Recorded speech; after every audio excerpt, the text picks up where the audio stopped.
Another big part of the ecological the challenge of packing animals in these great densities is the increasing risk of disease when you have, again, thousands upon thousands of birds and pigs, sometimes hundreds up to thousands of pigs.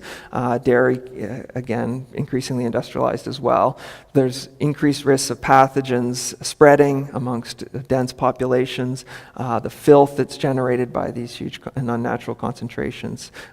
So disease risk is a constant challenge for these islands of concentrated animals.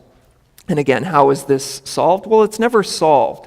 It's overridden, and it's overridden in a range of ways. Again, the pharmaceutical story that I've been stressing. Insecticides are often a basic necessity to deal with bugs, or in some cases, there's also need to sometimes poison rats. The use of chemical disinfectants along with big water demands to clean out these environments.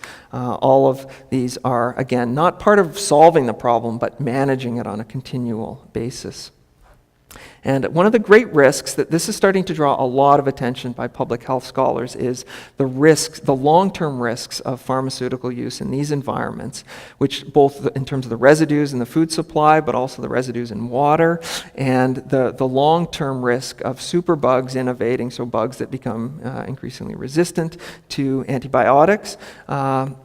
And this is something, again, that I think there's been more and more attention to right now, the greater risks of things like avian flu, swine flu becoming more virulent over time, and the declining effectiveness of antibiotics. So avian flu, we've seen a number of these scares in recent years. Not scares, more than scares. There have been a number of incidents of avian flu. In one case in Asia, millions of birds were destroyed as the way of managing that problem.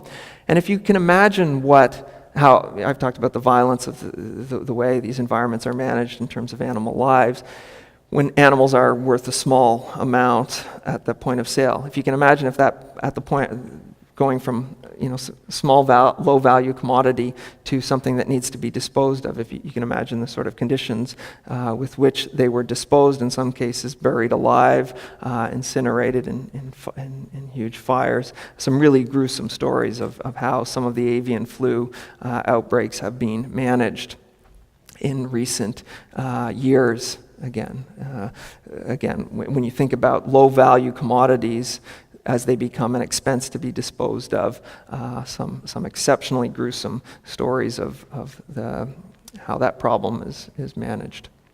Again, another part of this system that is ubiquitous, but that people often don't think about, is just how much pharmaceuticals are consumed by animals.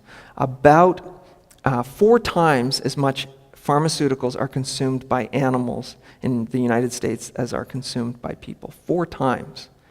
Okay, so the pharmaceutical, this is a long-term risk in terms of the effectiveness, and this is something that's getting a lot of attention in terms of its public health implications, the declining effectiveness of antibiotics over time.